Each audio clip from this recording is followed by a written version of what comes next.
Hello and welcome to the PureClarity podcast with me, Andre de Guy. In this series of monthly podcasts, we're going to be offering insights and expertise on everything digital and e-commerce. So in today's episode, we're going to be talking about shopping locally. And we're going to be talking about how technology can support the local shopping experience. And it gives me great pleasure today to welcome not one, but two guests onto the PureClarity podcast. First of all, we have Dr. Jackie Mulligan, who is the founder of Shopappy.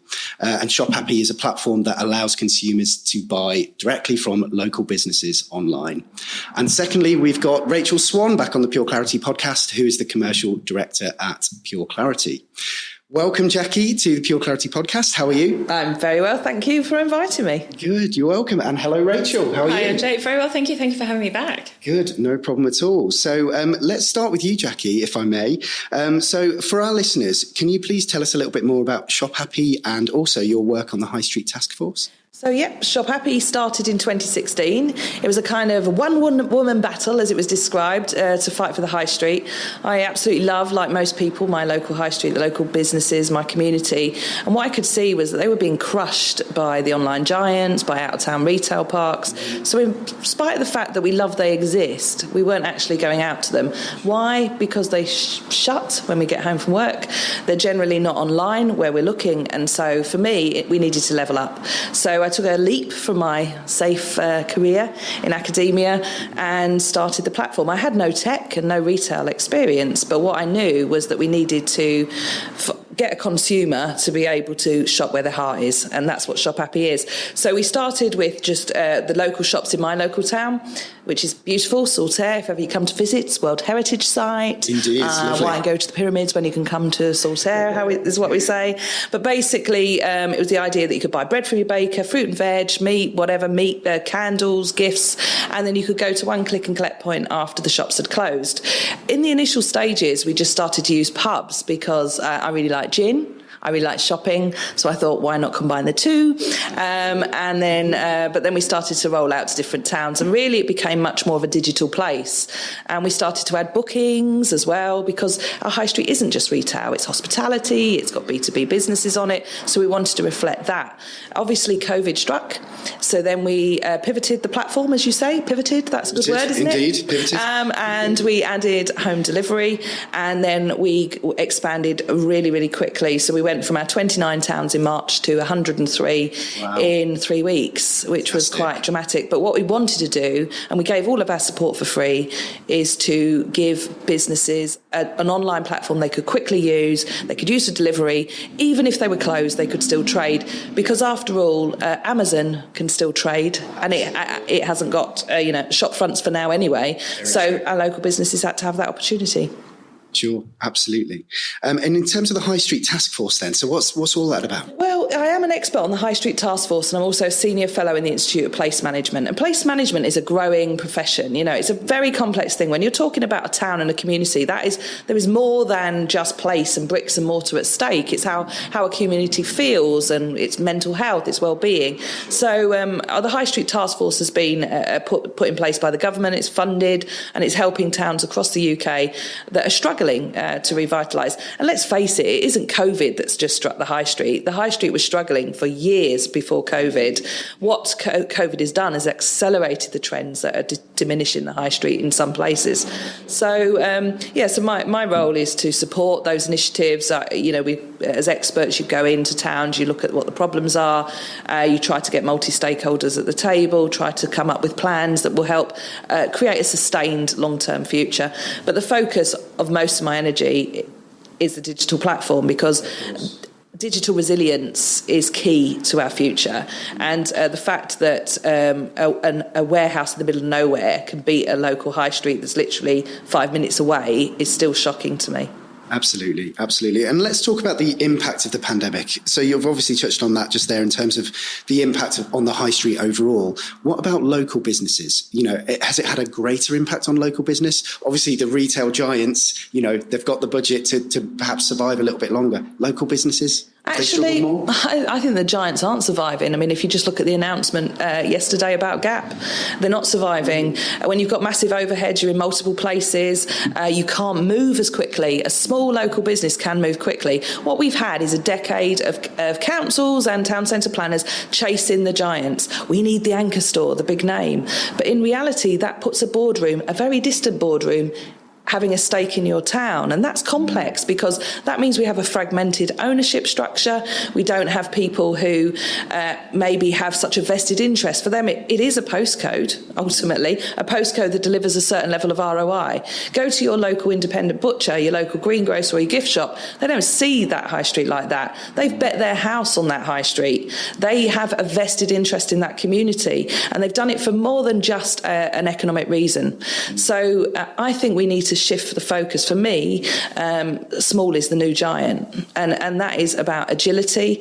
They're being able to adapt, but of course it's hurting them. What's hurting them is rates. And we have rate policies that are absolutely antiquated and they need to be reformed. And there's a lot of push for that now. There's a campaign, shopkeepers campaign being led by Vivienne King. There's been multiple efforts to, speak to Rishi Sunak to say this is not fit for purpose. Mm-hmm. It cannot be, can it? That if you are putting your investment into a high street, a physical high street that makes such a difference to people's lives, that is so imbalanced towards them that they're going to have a harder time than someone who's selling anything out of their living room. That can't be right. Absolutely. And I think, in terms of shopper choice as well, I'm sure a lot of people would prefer to go to their local high street and support local businesses as well, which I guess is the great thing about your platform, that they can do that, but still being remotely and doing it online as well. Absolutely. And I think that there has been a massive shift. There's been a change in positive sentiment. So, during COVID, there was a description of a 20% shift in positive sentiment. How you find a 22% shift in positive sentiment, I'm not sure about that really. But what we could see was suddenly the corner shop became a real focal point for us. The supermarket couldn't cope with its supply chains, but the local shop had a load of toilet roll in the back there. So basically, they were quickly able to jump in and support their community. So that started to happen. And then I think there's been a shift also towards environmentalism and ethical shopping. There's been much more awareness of that. And in the UK, we have a culture, I think, which is all about the underdog. And when you see governments making policies which are saying, well, if you're non-essential, which, oh my goodness, what are you saying to a business? You're non-essential. Yeah, it's not a very nice label to give, they should have really thought about the language they were using, right? Yeah. But essential and non-essential, and then also that the big chains, the supermarkets were selling non-essential goods and the small businesses were forced to close. In the UK, we don't like that. We don't like that. We need to level that up. That's an unfair situation. So what we've got is that positive sentiment towards small, towards local, the underdog, and also I think people have rediscovered their high street. They've had time. The whole working from home has changed it. You're now much more cognizant of your community. What's here? Could I go for a coffee? I could actually work from home and I could go for a coffee here and I could get my veg there. That's sustainable living. Let's look at it. The town centre was the original carbon neutral way of shopping. We're all going on about climate emergency. If you're worried about climate emergency, stop getting a van delivering you cardboard boxes full of plastic and polystyrene beads. Stop doing that. Yeah. Get off your bottoms, walk down the high street and shop local, or use a platform like ours. Absolutely. Rachel, your thoughts? Yeah, well, my view. So I'm really keen on this whole allowing the small independent or anybody really who isn't a massive chain to actually be able to compete on a level playing field. Yeah. Because I think, as Jackie said, during when we've all been working from home, we've suddenly been much more aware of what we need. I mean, and your point around the non-essential, I completely agree, because they were the essential things. That's what we've seen. The essential is that contact, is that being able to kind of go out and get the things we want, not just things we need. So then allowing them these individual retailers who may have one shop, they may have a couple of shops, but certainly not a chain of 287 or whatever, to actually be able to compete on a level playing field, because they know their product offering, they know their service, they know exactly what it is they're about and why they went into business in the first place. And that's to serve, that's to sell something to people who want it. You can't make somebody buy something they don't want. Well, you can, but you only do it once, you know. But to really get them to engage and to build up that relationship, and then that all dovetailing next to each other. And you're right, during COVID, it was really interesting that local shops near us, there was a queue, but never anywhere near as long as the queue as there was outside. The multiple, you know, and people were chatting in the queue. Yeah. You know, whereas they weren't necessarily outside Tesco, you know, because it was a bit like, I've got to, you know, it's that mentality, that siege mentality. I've got to go in and stop the trolley and not get caught putting more than one set of toilet rolls. I wasn't. I'm joking. But, you know, there was that kind of siege mentality. What am I going to buy? And what have I got to get? And, oh, you're in the way. Whereas in the local shops, people were still being able to give the service. And I think that's absolutely where Shopappy comes in as well, that digital aspect, tying it all in together so that you can have that local service. You can go and pick it up. And you can also have a bit of a browse, even in these really weird times. And the social interaction is the key part. Yeah. I mean, people know, they talk about the high street shops as friends. There's a shop in my community, and it's the Orange Grove. People don't go shopping at the Orange Grove; they go and see John.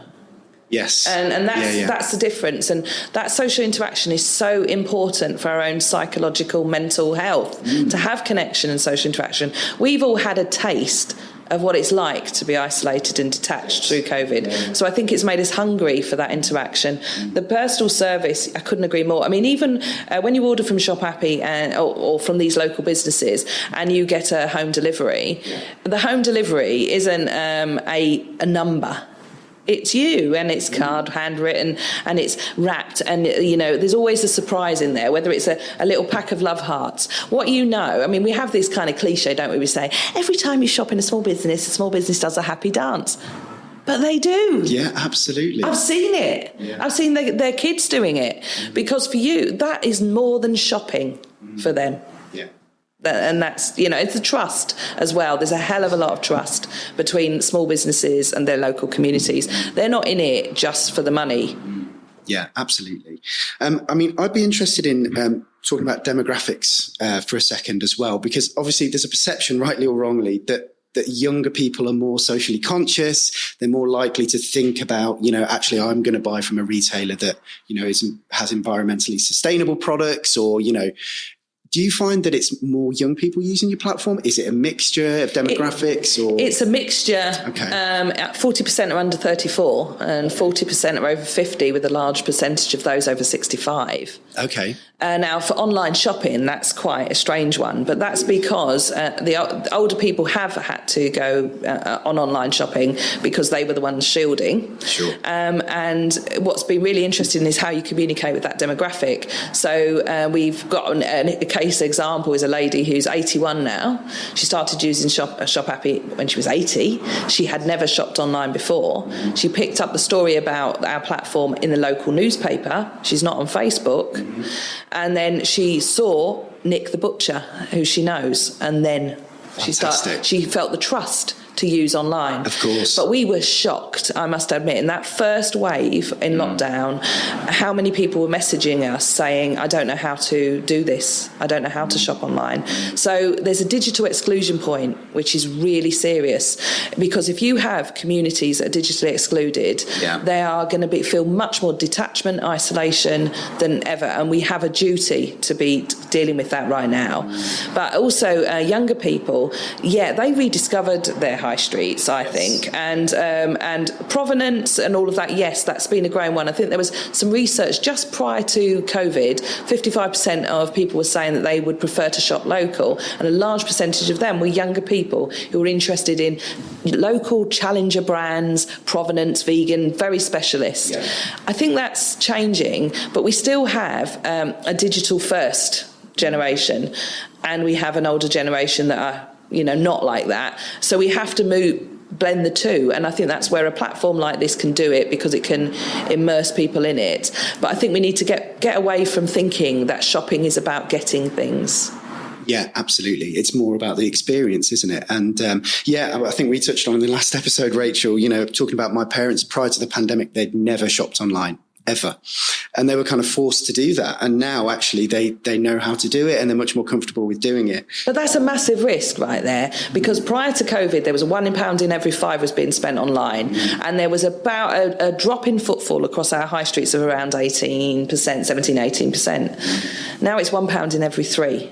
Now, if that behaviour sticks, that's very serious if people have got into a behaviour. Yes. So that's where we need that level playing field. We need online. You should be able to see your high street online, no question. It should be a marketplace.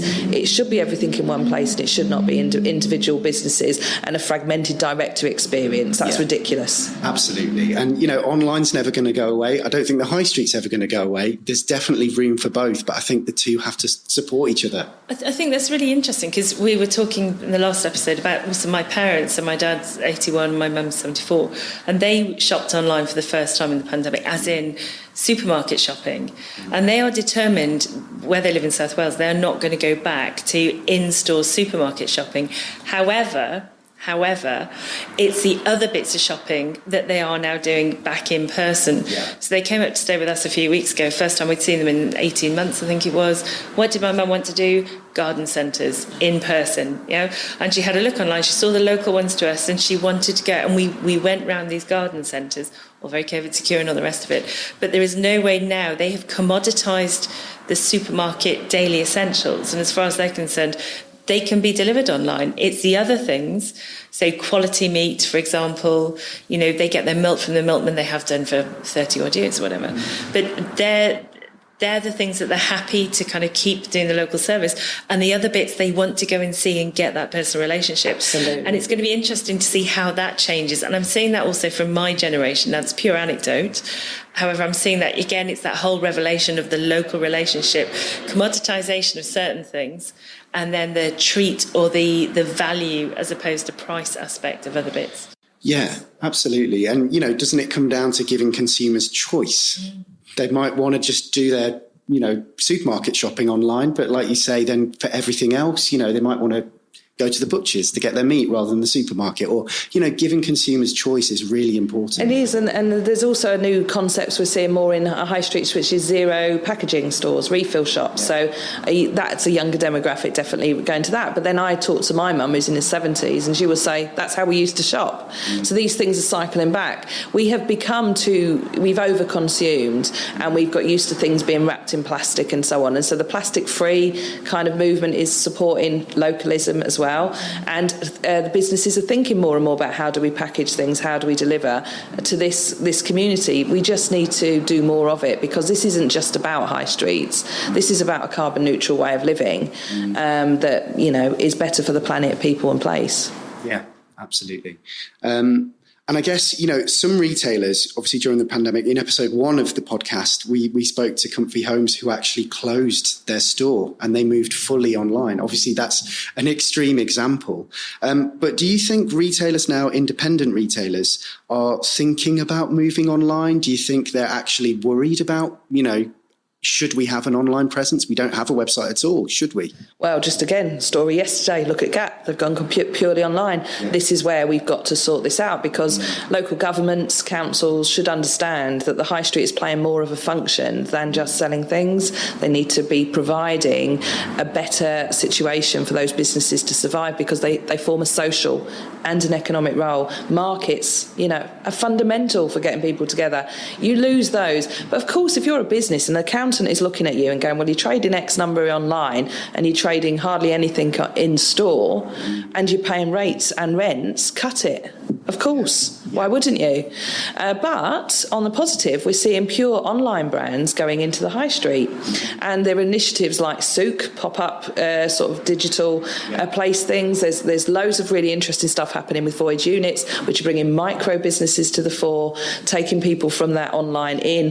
But the reality is most shops and most businesses that set up on a high street are doing it because they want to meet people. They want to share their passion. What they don't want to be is a mini distribution warehouse. Also, what they don't want to be necessarily is a giant.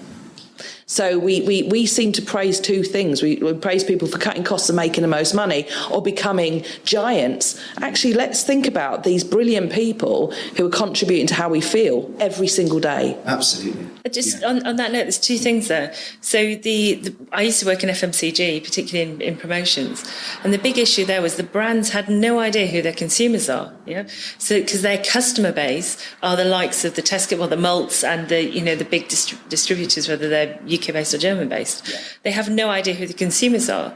So they spend a fortune doing on-pack promotions and digital promotions to try and actually understand who is buying their products. With local brands, you don't have that with local products because you're selling direct. The other thing then as well is the staff who work in these shops. So the likes of Gap, there's I can't remember the numbers. There was a massive workforce that's now going to be out of work. And what does that then mean for the ongoing economy? We need all these different jobs. We know at the moment that hospitality has got so many vacancies because it's been furloughed for so long. And I mean, for my 16-year-old boys, that's fantastic because they're getting jobs in hospitality, as are all their mates. For us, going to eat there's a bit of a learning curve. You've got to be quite patient, because teenage girls and boys kind of serving you, fine, and that's fantastic for them. However, what does that mean for the economy and money going back into the economy? These jobs also have a part to play in terms of the overall economic picture. And to add to your point there, the major thing in the retail side is that's predominantly been a loss of female jobs. Yeah. And those online retailers will be replaced by warehouses, which will be predominantly male jobs. That's the reality. Yeah. However, there is some positive. And the positive is that, entrepreneurialism is always push or pull. And many people in furlough suddenly went, why the heck do I work for this company? Yeah. Am I satisfied in my life? Suddenly I've got a moment and I've discovered I can make banana bread. I wonder if I could do a banana bread shop. But whatever it is, that in the first lockdown, 85,000 new businesses started. I think the first quarter, there's been more startups than there has been for years. Now, of course, startups, it's a rough old journey and how many will survive. Yeah. But it shows once again the agility of us all to sort of adapt and think of their opportunities. And it's those that will see the opportunities to start something new, do something that's more fulfilling for their life. Because also we've all had this point of recognising our own frailty. We all have a shared experience right now. So that shared experience is something that, gets people, maybe more connected than they've ever been. So I think there are positives out there. But, we've got to be really seriously worried about the amount of job losses we're seeing and, people's livelihoods. That is fundamentally problematic. But also that these, when I think it was John Lewis closed in Sheffield, that there's been an outpouring of same in York. Of grief about it because people have shared memories about those spaces. Indeed. So how dare someone in a boardroom just say, oh well, that's just not working? They need to have more investment, and I mean emotional as well as financial, in understanding that their retail outlet is a stake in a community and a stake in people's memories. Absolutely. And, shopping is a social thing. York is such a great shopping city, so many independent shops, and it's a social thing. You go for the entire day into York shopping, and it's a very different experience online, isn't it? It's the dwell time and things. And I think there are some interesting things that are coming out of COVID with the seating and sort of thinking about the space, that making things friendlier in that area. So I think what we should all be working towards is not going back to normal or any new form of normal, because normal was rubbish. Now we need to go to new better. And new better, what does it look like? They're seeing new players on the high street, like repair cafes, more sort of social enterprises, community-owned initiatives. That's great. Seeing our healthcare services delivered on the high street, book an appointment and having things much more accessible, that's got to be the future. But it needs to happen in real and digital spaces. Yeah. Absolutely. And I guess, online and high street has always been seen as opposites. Oh, it has. I've honestly, I would literally... I feel like jumping out the window every time I see someone going, oh, well, it's, clicks or bricks. It's like, right, here's the thing. You're a town centre and someone opens a retail out-of-town retail car park or whatever, a retail out-of-town centre. You can't move your physical town next to there. So, of course, moan, right? Online, you can do You can address this. You can level the playing field, but put the customer in the centre of it. You might be a brilliant whiz-bang independent with your own website. If you have loads of other businesses around you that aren't online and they start closing, you're not as attractive as a physical shop. That's Absolutely it. right, so they've got to collaborate. As a customer, why do you go to Amazon, Ocado, all the others? Because everything's in one place. Yeah. And so is your high street. All they've done is imitate a high street, but the high street just stood there and let it happen. Yeah. It makes me furious. Yeah. So that's why, that's what galvanised. You always need fury, I think, too. But, we need to step up. Our customers are doing things because they're easy and convenient, but they do care about the high street. They do want to support local. Yeah. So make it easy. Absolutely. And, they're very different experiences as well. You shop online for speed and convenience, like you've just touched on. To find the product you want as quickly as possible, purchase it.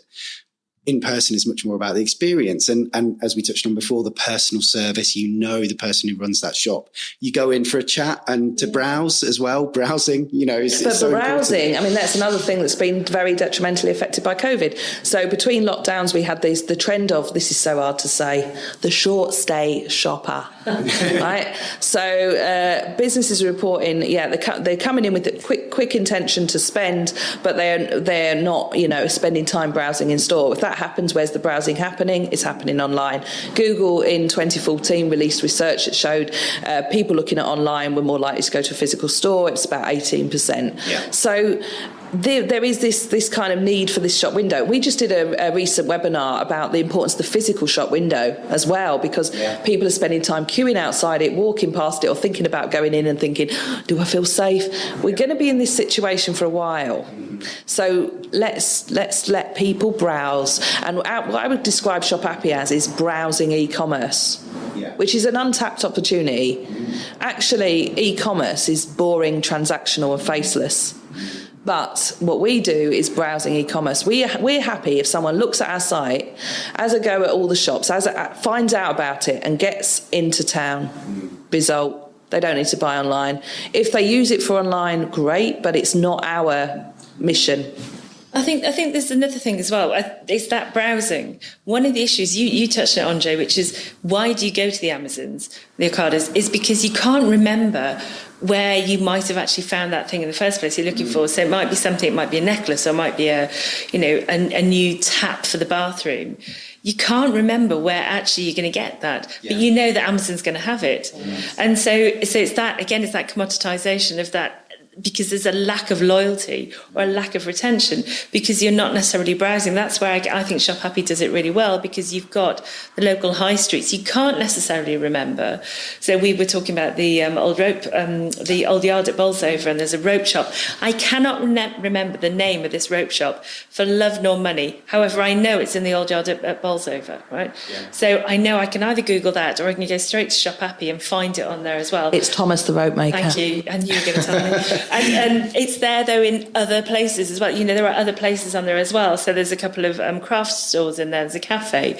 I don't need to remember the shop name as much as I'd like to. I know, though, where to find it, And I think it's that personal. It's what we do. We do personalisation. But it's what does personalisation look like? It's about allowing you to have that relationship, even if in the miasma of everything else that's going off in your brain, you can't remember the shop name. Yeah, and I think it's KPMG accelerated COVID trends said localization and personalization were the two biggest things to be looking for. So you're in the right space with personalization, and I think that kind of local high street. Not many of us pre-COVID and post-COVID had time for the serendipity of wandering down the high street and going, oh, there's the thing that I was looking for. Yes. We're a bit more impatient. Indeed. So we want to see. And when you're able to browse and sort of remember the shop, or browse for one thing and find it in your area, that's where you look, then that money is going to go into local spend. But we have this default position that it's not there, it's in a warehouse. And that has been, that's a decade of headlines telling us our high street's dead or there's nothing there. In this period of time, we've rediscovered that there are things there and there are people there. And so now is the time Now is our moment to revitalise local, but we have to start moving together. And it's a lost moment if we don't. There's a behavioural shift. I can feel it. You can feel it. So this is the moment to change it. You're listening to the PureClarity podcast. Please like and subscribe to be notified on when the next episode will be launched. Right, so let's get into online versus high street. Is online seen as the enemy to local businesses?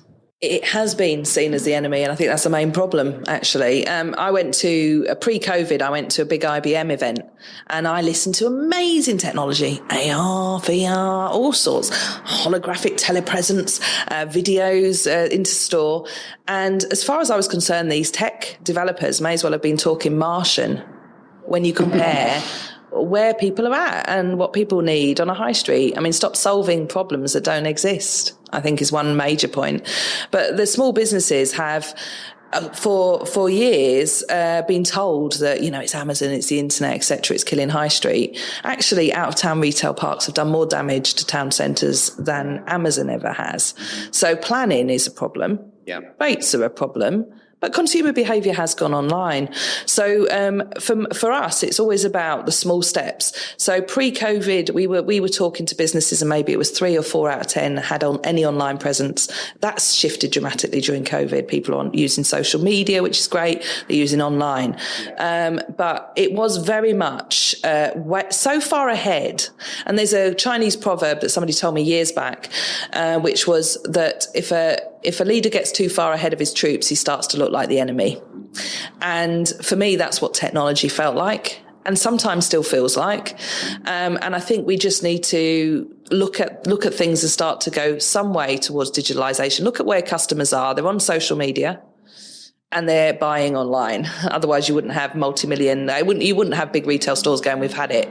We have a saturated market in the UK. So the mission of Shopappy is not to create more online shoppers, it's to create more local shoppers. Sure. So I think that there has been that sort of battle, but actually it's not a threat, it's an opportunity. And we have to get there. And there are businesses that say, well, I'm busy enough, and I've got a lot of customers, etc. But it's about breaking into new customers. And our kids, look, our kids have been educated online more than ever now.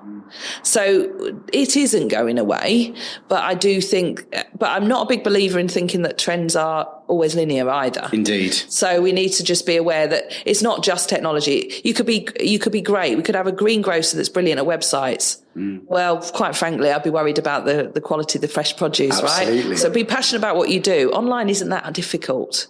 So some businesses we've seen as well have used Shopappy like the training wheels. Yeah. It's made them see how easy it is. And then after that, create your own website. Go on Marketplace. Do as much as you can. It's that term that's overused is omni-channel, but actually just be visible to many. And look at that. Look at the QR code, the rise of the QR code. Who would have predicted that? I used to laugh heartily years back at a site which said people take it using QR codes. And it was a site where you could put your photo of somebody taking a picture of a QR code, and it was empty, and it always used to make me laugh. Yeah. But now it's the QR code. We are getting we just want to quickly get to where we want to get. So, yeah, I mean, now is not the time to see technology as the enemy.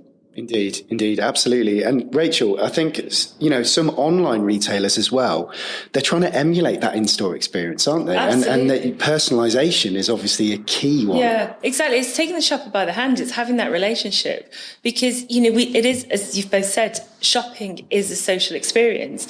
And you're going online for a range of reasons. One of them is convenience. It's mainly convenience because you can't maybe get out to the shops, or we're not allowed to get out to the shops, or maybe it's a shop that isn't actually that local to you, but you want to have a look and just have a bit of a browse. So it's that whole experience. But we've just done some research with a range of SMEs. So this kind of the medium-sized kind of online businesses, and they've talked about how this has been a digital evolution rather than a transformation. So it hasn't brought many new people online. What it has done is increased their dwell time online and the range, the breadth of what they're doing. So whereas they may have just done their grocery shopping before, or they may have done some, birthday present shopping, for example, it's now pretty much everything. And it is that personalisation in terms of, okay, you recognise me as a consumer, as a shopper. I bought from you before or I didn't. So I've got a certain amount of emotional buy-in, which is where Amazon used to do it really well and now completely does it, I think, quite badly. That's quite controversial. But it's because, you're using, or people have been using Amazon, particularly in the last 12, 18 months, as a ubiquitous online store. So therefore, their recommenders, their whole personalised service shows you that you might want cat litter and you might also want that another set of wrenches and some more roof bars for the car. Well, why would I? Because I've bought them once, I'm not going to need them anymore, or I've bought on behalf of somebody else as a present for somebody else. So those recommenders aren't necessarily based on me as a person now. They're based on what I did as a generic general behaviour of the last 12, 18 months or however. And that's again where I think the SMEs have, or the independents have much more of an advantage, really, because again, they recognise who I am. They're not so massive that you're going to I'm just become another customer 1, 2, 3, 4 or whatever it is. They understand that I bought something and I might have bought it 6 months ago, and therefore, depending on what it is, I might actually now need a new one, or I could be doing with a top up. And again, that's also, I think, where the rise of subscription services has boomed as well in the last 12 months, because people are recognising there is something there. I need to build that relationship. I want to build that relationship, but that subscription is on my terms rather than necessarily the business's terms. And that again is where local businesses, it's emulating the newspaper delivery, isn't it? You can go and pay for it online in your local shop, but you're getting that interaction, or you can go and settle the bill in store, but you're getting the interaction by getting the paper delivered to you. And yes, we still get a paper delivered. Yeah. Not every day. As do we. And that's a really good point. Doesn't it depend on the type of product as well? Personally, if I'm ordering something, for replenishment, like new coffee pods for my coffee machine, I'll probably buy those online. If I want a new guitar, I'm going to go into a guitar shop. I'm going to try a few out. I'm going to spend time choosing and browsing. And doesn't it depend on the type of product? Jackie, I'd be interested in your thoughts here. I think that's quite an interesting one around relevancy as well, because a high street can't be just all niche products because of the special things we want to go, because they're not necessarily going to get that footfall attraction that they need. Mm-hmm. So the guitar shop may well trade online as well. Yeah. But the convenience side of the greengrocer, the butcher, the cheesemonger, the fishmonger, etc., is an experience. That's actually an experience. That isn't just, and people do want to see the food and stuff. I get what you're saying about prepackaged goods and things like that. That's, maybe not as exciting. What it is. Clothing and fashion is a big one. Absolutely. So we've got used to sort of ordering 3 pairs of trousers and returning 2. That's not right. I think the truck, the packaging, that's just not right. Mm. So we've got clothing stores on Shopappy. We have a brilliant one that you can look at in Rugby, Wonder Fashions. Very nice. Anyway, Paula says that her customers use it to browse and then call and ask about whether it's big or small, whatever. And during COVID, that's the way she's been able to continue to trade. So I think there is differences in products. One thing around what you're talking about, customer intelligence and personalisation, is really important. And the more intelligent software you have, the better for that. Yes. Online. What I really like about independent retailers is they're not algorithmic. Mm. And humans have a really annoying thing called free will. And sometimes we can't plot that. Or sometimes we reject that as customers because we don't feel like you have a right to tell us what we want. So the high street gives us serendipity. That's why we need more people in it, because we need that. We need the chance find, but also we need to be more intelligent. There's much more psychographic stuff in there that we need to be looking at. And yeah, most of the systems are not as intelligent as that. Yeah, you're absolutely right. And that's where obviously I'm going to plug us.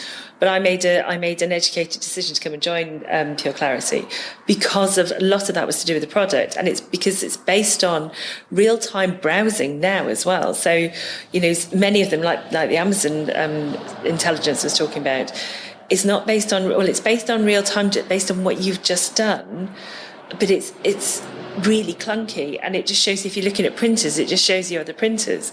Whereas essentially what we do is it takes what you've been looking at on that shop in real time and overlays it with what other people who've done something similar as well, what they might be interested in. And it's amazing some of the results we get, isn't it, in terms of, just showing things and going, okay, well, you've been interested in that, you've been interested in this and this.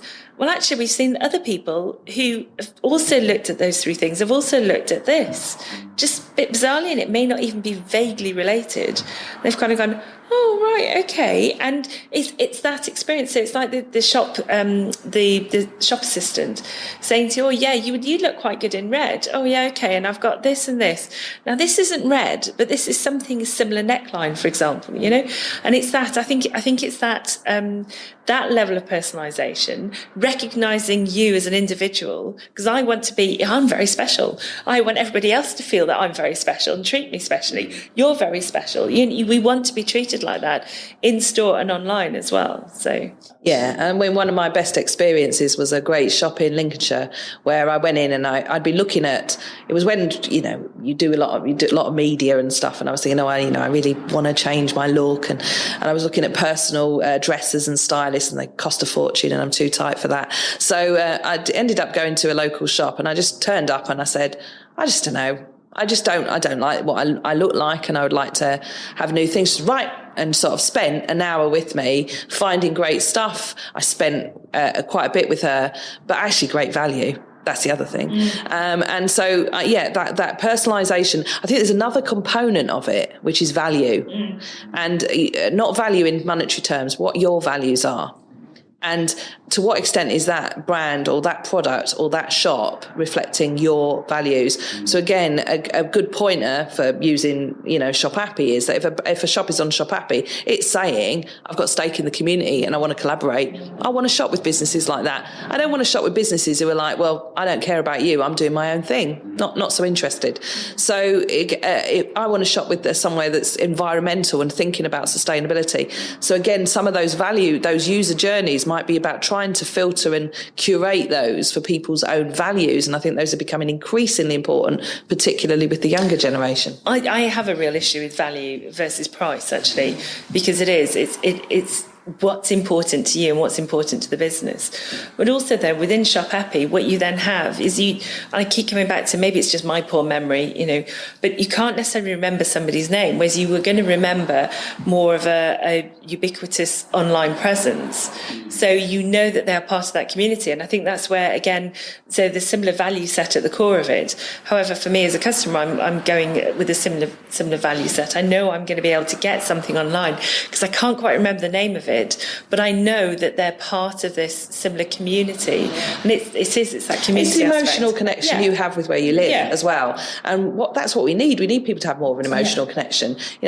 Communities seem to go down when people feel very transient and they're not committed to that community. And unless you want to be a hermit and live in the middle of nowhere, you want to live in a place. So our mission has always been, we want people to have a right to live in a vibrant place. But that vibrancy is not just buildings. And there's some really worrying policies coming out at the moment around a change of use to make shops into residential. I agree, we've got a housing crisis in the country, but having things above and around shops is going to be better than replacing shops because they have a social and commercial and economic benefit. Absolutely. Yeah, absolutely. And I guess, just going back to the point around personalization, I think, delivering that personalized experience online, I agree with you, Jackie. I think people don't want to be seen as a data point. They don't want to feel like, actually, I'm just a number, to this business. And therefore, it's a very fine line. And I think PureClarity does this very well, where we could address people by name and we could, really go a bit creepy with the personalization that we provide. But actually, we don't really want them to know PureClarity's there. We just want to give them a great experience online. And actually, especially when shopping on mobile, it's about reducing that number of clicks. When they go on that website, making sure they can find the products quickly and actually making product suggestions that aren't creepy and, oh, why are you tracking me? What are you doing? But are helpful And that's the key point. There's an Australian marketeer called Byron Sharp. I don't know if you've heard of him. And he wrote a book. He's written a couple of books, but How to Grow Brands, I think it's called. And it was quite controversial at the time, particularly around FMCG, and it was around loyalty. However, what he said is, in order to succeed, a brand has to be omni-available, which is a bit okay. But what he essentially was saying was it has to be physically available and it has to be emotionally available, right? So what does that mean? So at the time, I was working with somebody on Andrex, and so what he was saying was that Andrex had to be available not just in the big malls, it had to be available as a consumer brand in the German discounters, for example. But if you take that to a high street or a local high street brand, it has to be physically there because you have to know it's there, but it has to be emotionally there as well, in that you have to know that it's available. You have to know that it's going to engage with you. And therefore, if you get those things right, so it's no use having a shop on the local high street that's only open 10 till 4, because as you said, Jackie, we're working. Even now when we're still mainly working from home, you can't necessarily nip out between 10 and 4 to go and do half an hour's browse if you've got to also get your lunch and recharge a laptop or, whatever it is. And take in a parcel from your most recent butcher's shop, for example. You've got to be emotionally available. So you've got to be there. I've got to know that I can actually go and make that visit. And I know that I need to know that they have to be open.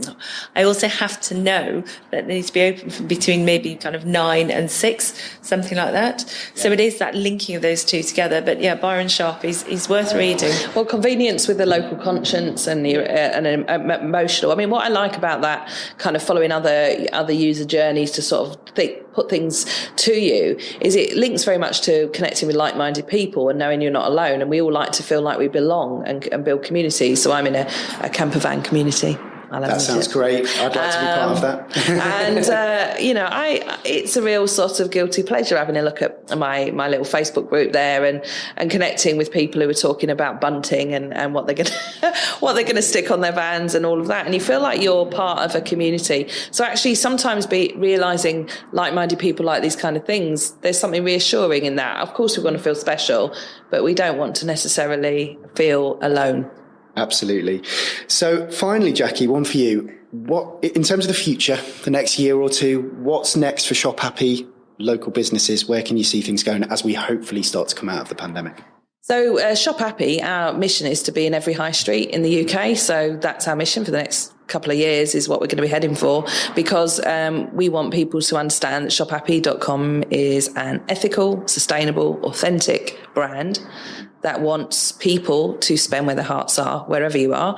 And the more places do it, the better it will be for all our local businesses and our places.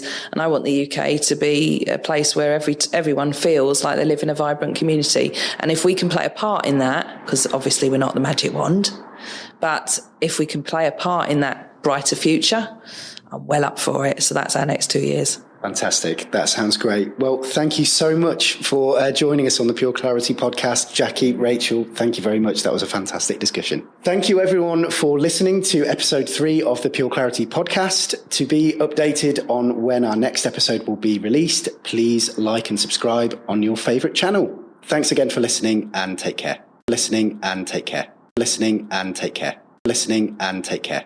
Listening and take care.